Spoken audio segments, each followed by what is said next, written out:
23 июня на территории Дагестана произошла трагедия.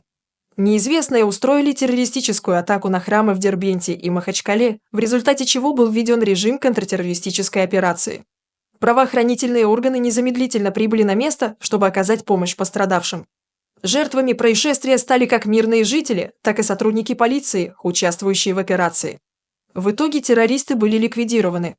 Позднее выяснилось, что они являлись сыновьями крупного чиновника из Дагестана, которого уже задержали, а также одним из них оказался боец ММА, тренировавшийся в клубе Хабиба Нурмагомедова. Обо всем этом и поговорим в нашем выпуске.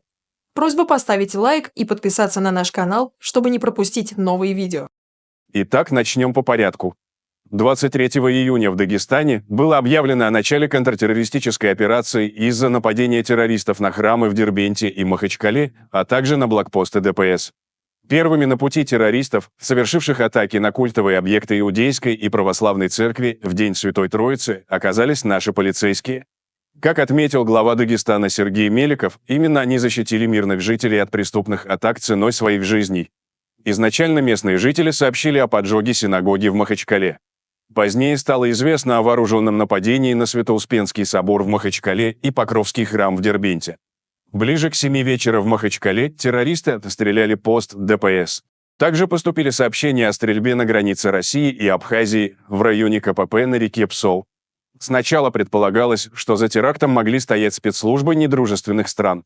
Об этом сообщил депутат Госдумы от Дагестана Абдулхаким Гаджиев. Однако эта информация не подтвердилась. Слухи были развеяны и сенатором от Запорожской области Дмитрием Рогозиным. Депутат Госдумы от Дагестана Гаджиев считает, что за терактом в республике стоят какие-то спецслужбы. А я считаю, что если мы каждый теракт, замешанный на национальной и религиозной нетерпимости, ненависти и русофобии, будем списывать на происки недружественных стран, то этот розовый туман приведет нас к большим проблемам. В чужом глазу соринку видим, в своем бревна не разглядим. А пора бы. Позднее было установлено, что нападавшие были сыновьями главы Сергокалинского района Дагестана Магомеда Омарова, Османа и Аделя Омаровых, а также его племянником. Сам Магомед Омаров был задержан, и вскоре стало известно о его исключении из партии. Это дает некоторое понимание того, насколько все было запущено.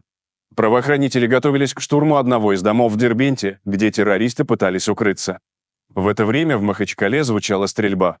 Первоначальная версия о том, что террористы взяли прихожан в заложники, не подтвердилась. Оказалось, что люди сами забаррикадировались в храме, спасаясь от боевиков. Террористы были уничтожены. Всего их оказалось 5, среди них упомянутые родственники Магомеда Омарова, а также боец ММА Гаджимурат Кагиров, ранее представлявший клуб Хабиба Нурмагомедова «Иглс ММА».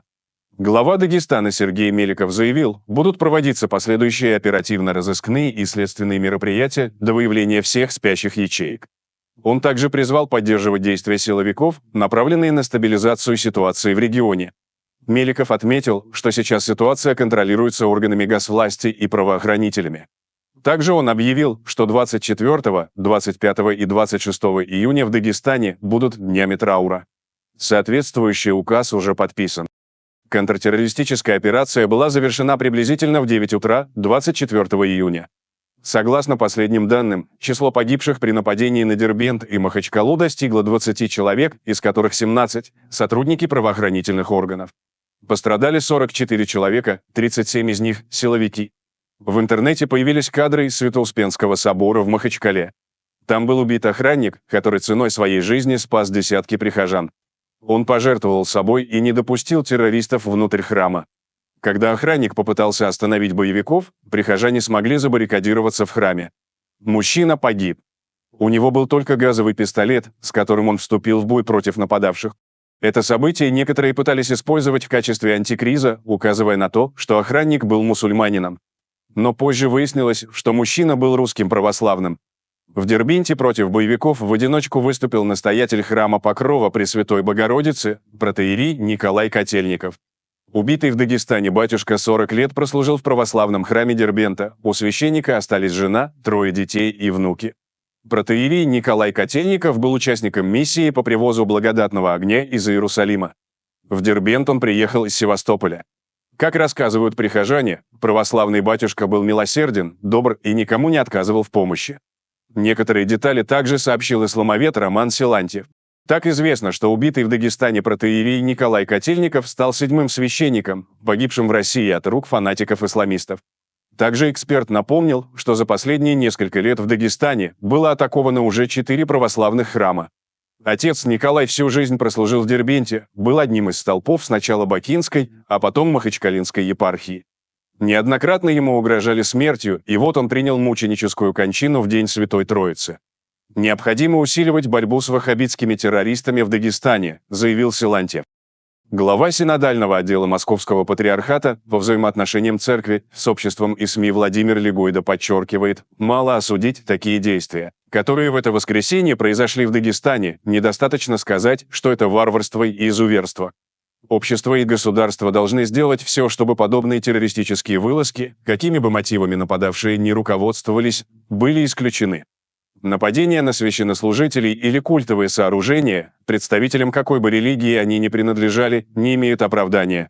Храмы и молитвенные места любой религии должны оставаться пространством, где царит мир, где люди могут в тишине и покое обращаться к Богу без опаски подвергнуться нападению с чьей бы то ни было стороны, подчеркнул он. В соседней с Дагестаном Чечне также выступили с категорическим осуждением действий боевиков.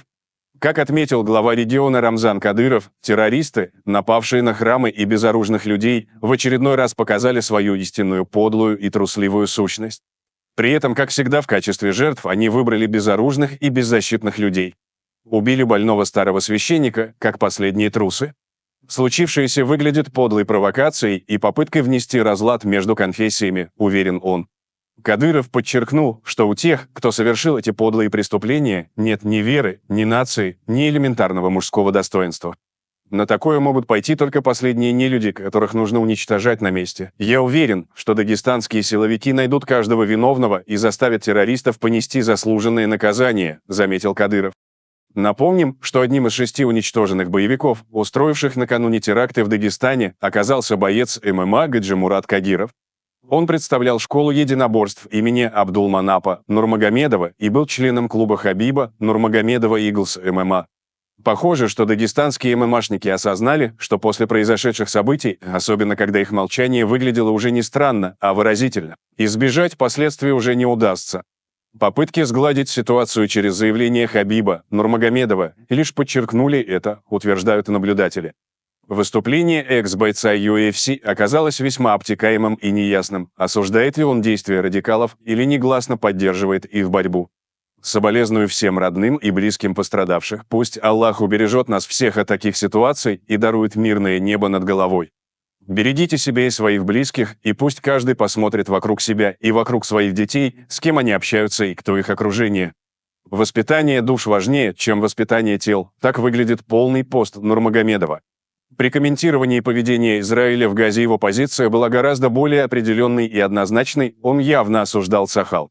Многие заметили, что четко излагать свои мысли Хабиб умеет, но в данном случае он решил обойтись без конкретики. В этом контексте невольно вспоминается ситуация 2000 года, когда боец призвал мстить президенту Франции Эммануэлю Макрону за оскорбление чувств мусульман. В России Макрона хоть и не любят, но следует помнить, что тогда он попытался выступить против исламизации французов, напоминая о том, что учитель одной из школ был убит уроженцем Чечни Абдуллаком Анзоровым.